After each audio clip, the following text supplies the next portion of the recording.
On a appris ce week-end le rachat de la filiale belge de RTL par Rossel du côté francophone et DPG Media du côté néerlandophone. Est-ce que c'est un tournant dans le paysage des médias en Belgique? Ah, c'est un tournant parce que c'est la première fois qu'on entend aujourd'hui parler de la constitution d'un grand groupe média national. On a beaucoup parlé pendant des semaines qui va racheter RTL Belgique, c'est un peu la question.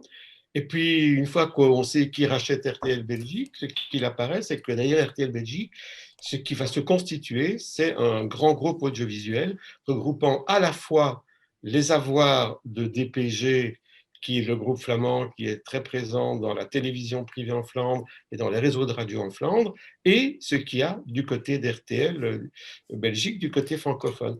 Et ça, c'est une grosse première, parce que jusqu'à présent, dans les médias en Belgique, chacun était plutôt maître chez lui, les flamands d'un côté, les francophones de l'autre. Il y avait très peu de choses qui étaient cross-communautaires, sauf la publicité. Et actuellement, on parle de constitution d'un gros groupe pour l'ensemble de la Belgique francophone. Alors, donc Rossel, peut-être on va rappeler, Rossel possède déjà Le Soir, Sud Presse notamment. DPG Media, c'est Het Laatste Nieuws, VTM, De Morgen. Euh, Quel est le but finalement de ce rachat? Vous avez parlé de l'importance de la publicité. Quel est le but finalement de se mettre ensemble, DPG et Rossel, pour racheter cette filiale de RTL? Mais c'est sûr que quand on est ensemble, on est plus fort, hein. Et que donc, sur le marché publicitaire, si on ajoute le poids de tout ce que DPG représente comme marché publicitaire en Flandre, dans la presse, dans la télévision, dans la radio, et quand on ajoute le poids de ce que Rossel représente, qui était déjà très lourd donc, du côté francophone, dans la presse, dans les magazines, et qu'on y ajoute le poids de RTL TVI, enfin, RTL Belgique, ça fait un énorme poids sur l'ensemble des marchés publicitaires. Donc, on ne pourra pas faire la publicité en Belgique sans passer par eux et dans une structure qui va proposer d'être présent sur toute une série de médias et au nord et au sud du pays. Comme je le disais, la publicité, c'est un marché qui est resté très fortement national. Les annonceurs, ils cherchent à faire des annonces au sud et au nord du pays, et donc passer par une structure qui va couvrir tout le marché, ça va contrôler le marché. Donc ça, c'est un poids hyper important et c'est un enjeu. L'autre enjeu, c'est de réagir face aux GAFAM, aux plateformes. On voit que partout en Europe, à l'initiative d'ailleurs du groupe RTL, se constituent des citadelles nationales de vieux médias, les médias classiques de radio et de télé, qui se recentrent au niveau national, les médias privés, pour être plus forts, pour lutter contre les plateformes qui pourraient les menacer. Et c'est un phénomène, le rassemblement en Belgique, qui pourrait se situer dans le même contexte que ce qu'on a vu dans d'autres pays, à une différence, c'est que dans les autres pays, c'est regrouper des intérêts dans l'ensemble du pays assez aisément, parce qu'il y a une culture, une langue, et qu'en Belgique, pour le faire, on ne sait pas le faire, rien qu'au nord, rien qu'au sud, et que donc l'idée de DPG et de Rossel, c'est de faire ça à l'échelon de l'ensemble de la Belgique. Et ça, c'est tout nouveau. Qu'est-ce que ça pourrait avoir comme conséquence? Et puis, est-ce que au sein de ce groupe, Rossel et DPG finalement occupent une place vraiment identique et équilibrée?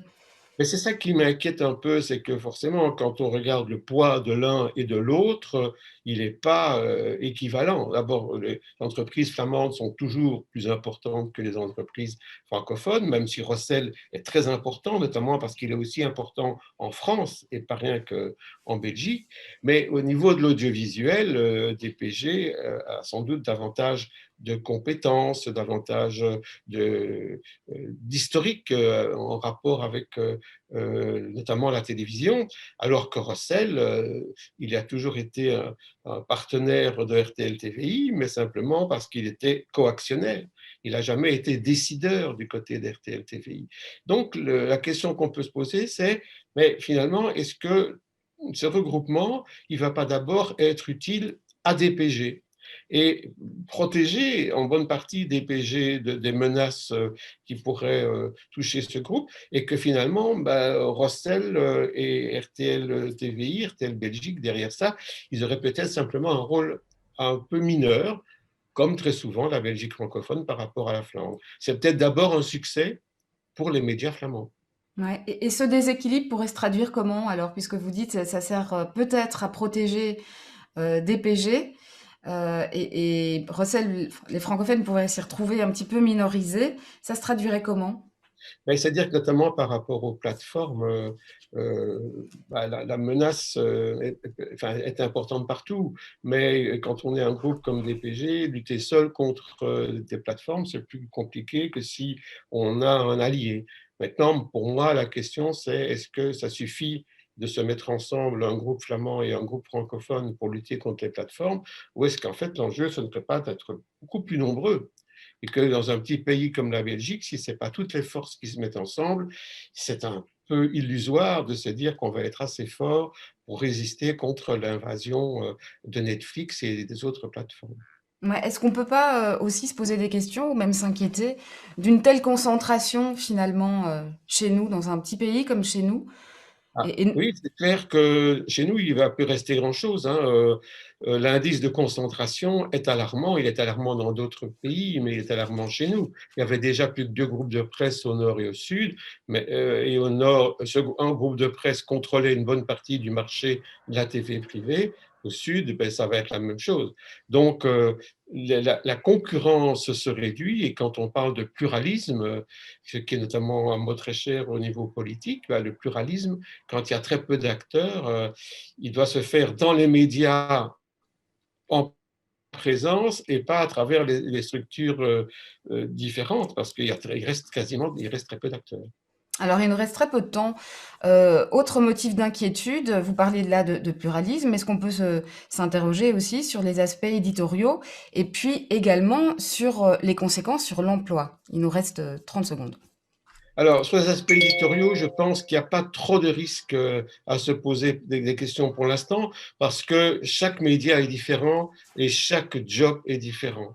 Et on imaginait une sorte d'immense newsroom où on mettrait tous les journalistes de Rossel et d'RTL ensemble, ça me paraît à court terme illusoire. Est-ce que ça veut dire pour autant qu'il n'y aura pas de perte d'emploi ou de restructuration au niveau de l'emploi? Ça me paraît évident qu'il va y en avoir.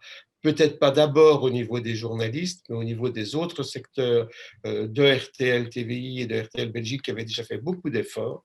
Mais ça, se regrouper avec d'autres acteurs, nécessairement, ça mène à des économies d'échelle, et c'est toujours le personnel qui est la première variable d'ajustement. On verra tout ça. Merci, Frédéric Antoine, en tout cas, d'avoir répondu à nos questions. Je rappelle que vous êtes professeur émérite à l'UC Louvain et que vous enseignez toujours à Namur l'information et la communication. Bonne journée.